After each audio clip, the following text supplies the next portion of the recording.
Hello, and welcome to another segment of Meeting the Filmmakers for the 2021 Die Laughing Film Festival. Of course, we are online this year, but in lieu of a live event, we have the opportunity to talk to filmmakers from around the world, and we are truly global right now because we have the crew for a tea party for sad people joining us, and they're joining us from down under. No, not Louisiana, further. Australia. So I feel like I should turn my camera upside down. But Michael is the director, co-writer, or did you adapt it? Would that be fair to say, or co-writer? Yeah, there was a bit of adaptation, but it did come as a pretty fully formed script from Kathy. Like, these personalities that she'd created on the page were very rich, and there was this very nice kind of journey from someone real encountering people that were very performative in their sadness, and then where does that collision go? What wins when those things come into contact with each other? And so there were things that I adapted a bit, like the location, and I think there's probably a tad more dryness and sarcasm in my sense of humor.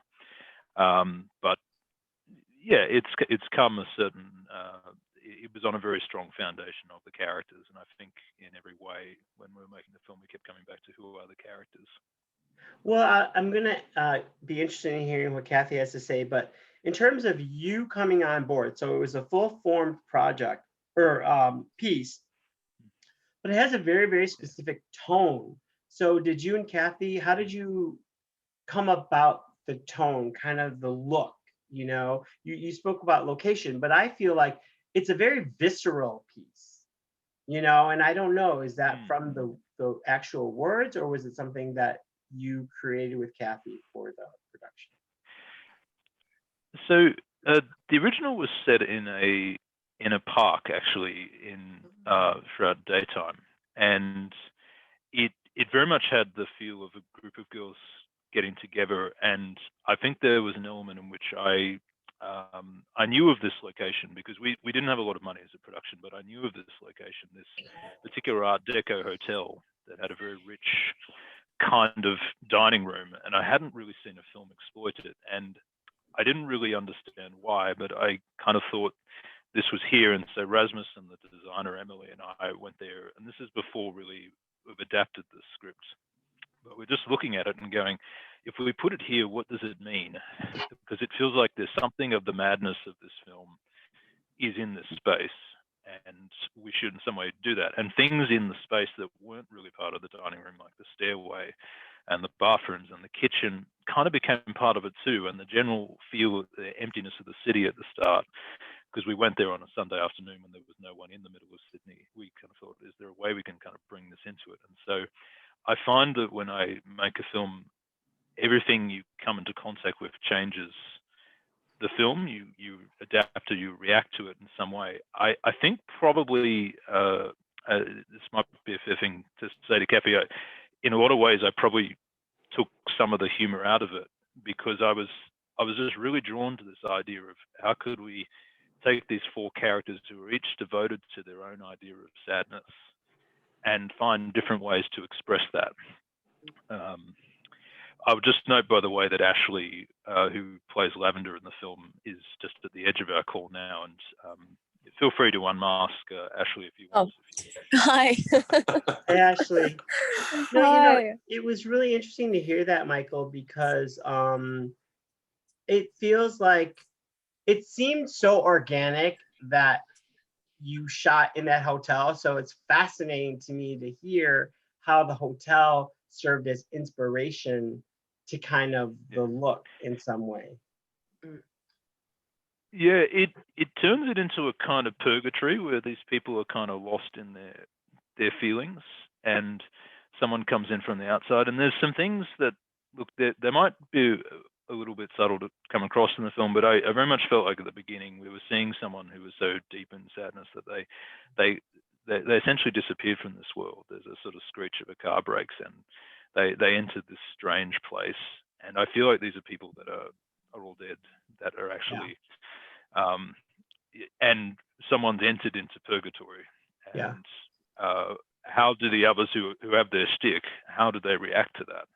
And how can they make sense of someone who actually has come here with genuine sadness? Because what they've been doing, and they're all hungry for something real in different ways, except Jill. They're all hungry for something real. They meet this person and they kind of can't help but it can't help but change where they are. Now, the funny thing is, Rasmus would be the first to say, well, he was not talking about this when we started making it. It sort of emerged as we were making it.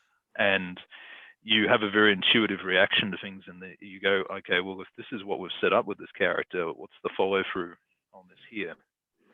And I probably tend to be a kind of person that when I put this stuff in a film, I don't like to necessarily come out and say it. I prefer it to be there in the style, the subtext.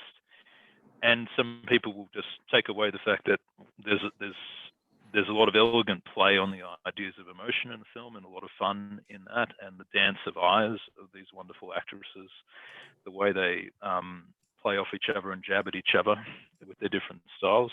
And some will find that other thing that maybe I'm aiming at that's underneath.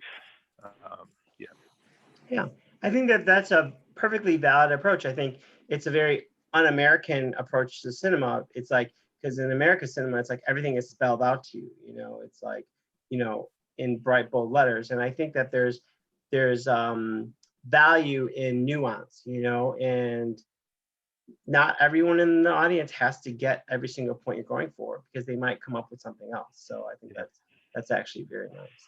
And so, Kathy, you were saying this started as a theater piece, and you actually recently just mounted it again as a theater piece. Congratulations. And so, was that a big shift from a park to the hotel? And then the last incarnation, was it still set in a park?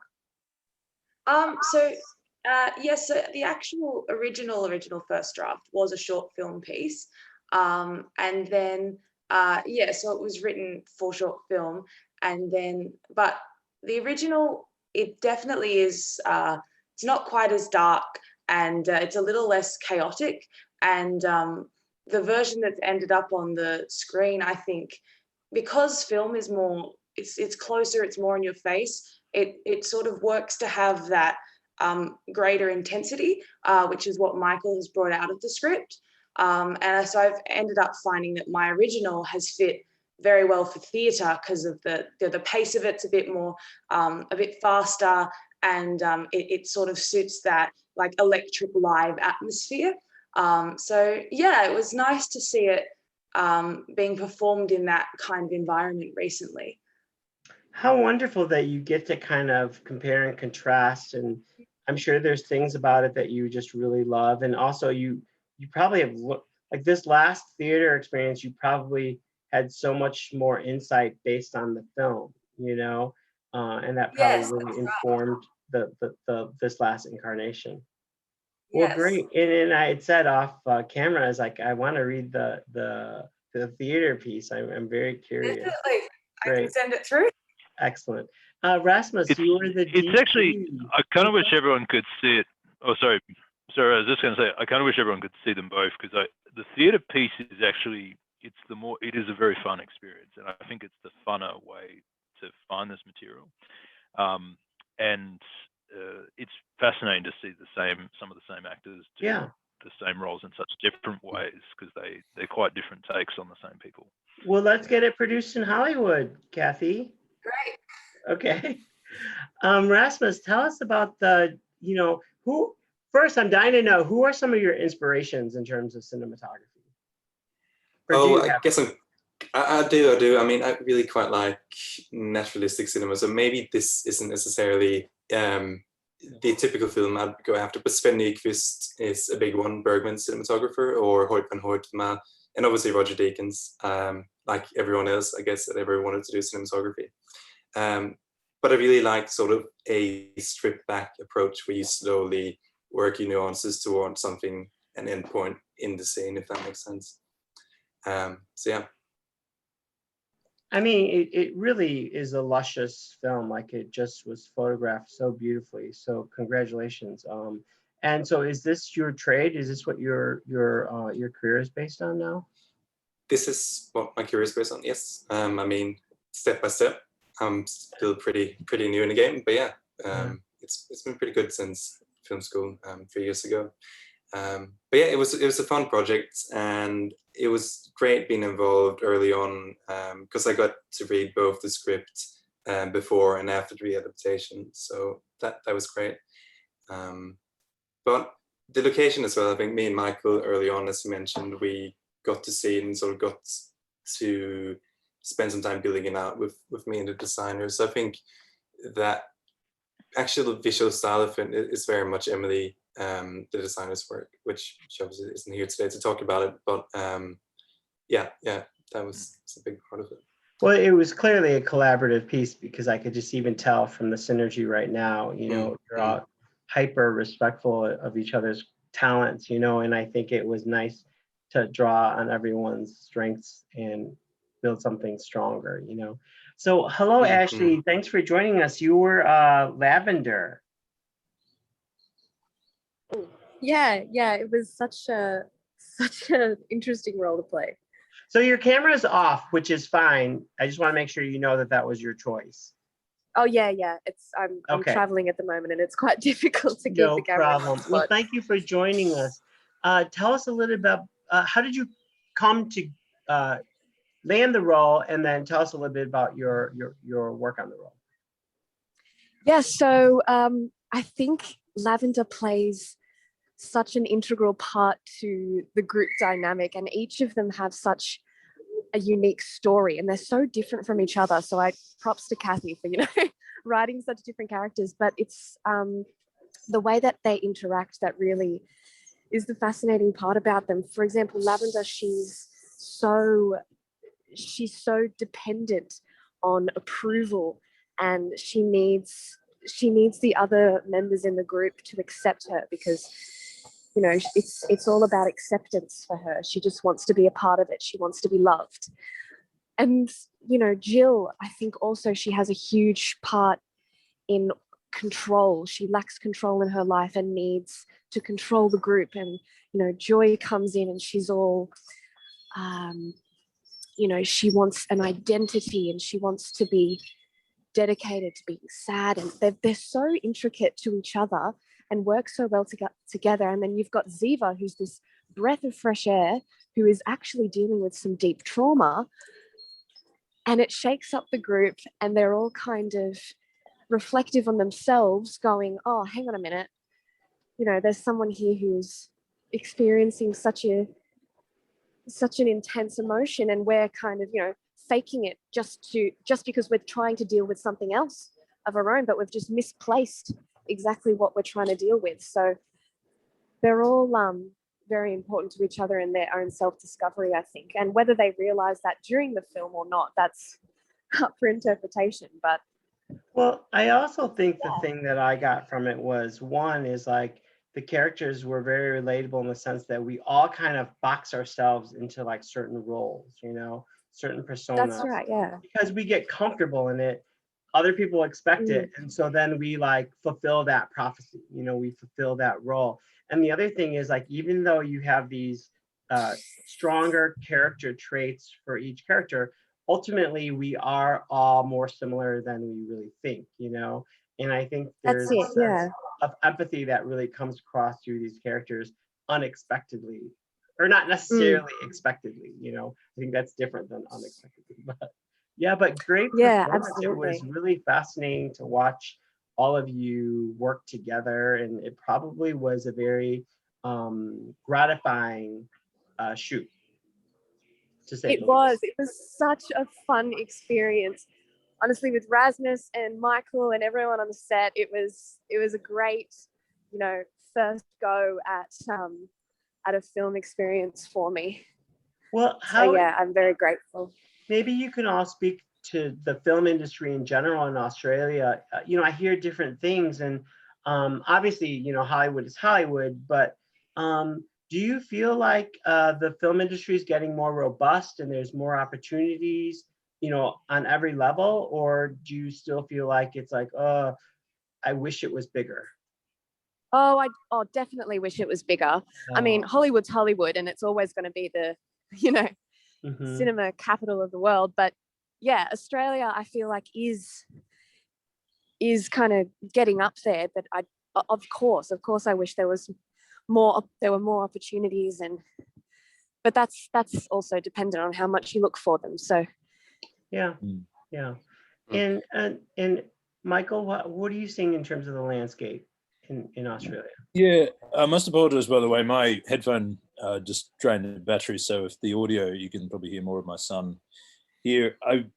I'm sort of, I mean, look, the world is always what you make of it. And this, to be honest, Tea Party for Sad People is an interesting one to talk about, because I think you could only really make it in this context where there was a certain dedication by a group of people that a film be made around these actors, and then Rasmus and I sort of going out and probably putting a lot of energy into this that's quite less than what we'd, the energy that's a lot more than probably what we'd put into a gig that was for a less interesting concept. But this concept is a little radical and out there.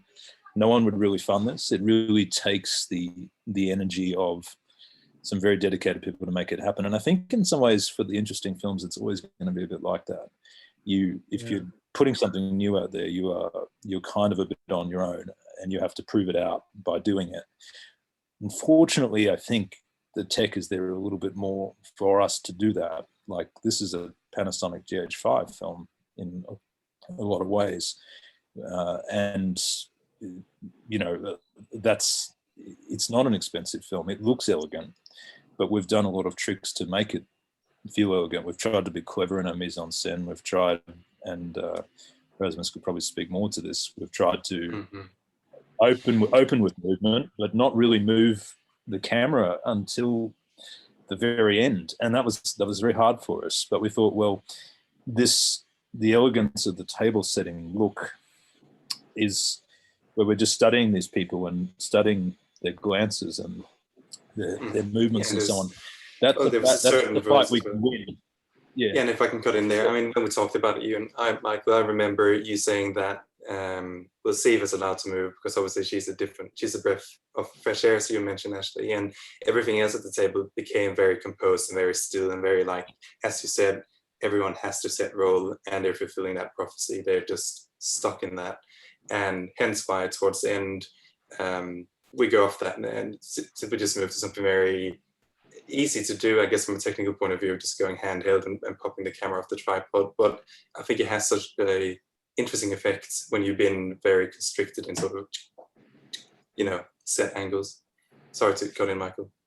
Well, I will say... Totally. No, I was actually sort of giving you a chance to jump in and speak a bit more. Well, I will say from a viewer's point of view, and something I really appreciate about it, and I even appreciate more so now after hearing you guys speak to it, my impression when I saw it was everything was so deliberate, you know, which is really, you have to be very disciplined to be deliberate, you know, and I love that, because then when it just seemed like everything was very thought out. So, and I think that's the sense I'm getting from hearing you guys speak. But thank you so much. I can't wait to share your film with our audience. Is this the US premiere? Or no? I believe in some ways it may actually be. Yeah, it may actually I'm be. going to call it the US premiere regardless, so they can sue me if it's they been want. a couple of Australian festivals, a couple of European festivals, but and a Canadian festival, but I think the US may actually be. So we're not North American, but we're US. I'll take it. Okay. Hey, thank you so much. I wish you guys only success, and stay in touch, okay? We love Australia. And thank you for tuning in and learning about A Tea Party for Sad People. It's a fabulous film. I hope you check it out May 28th through 29th for free at the DLFF Film Festival, starting at noon Pacific time on the 20th. Okay, so Merry Christmas, Australia.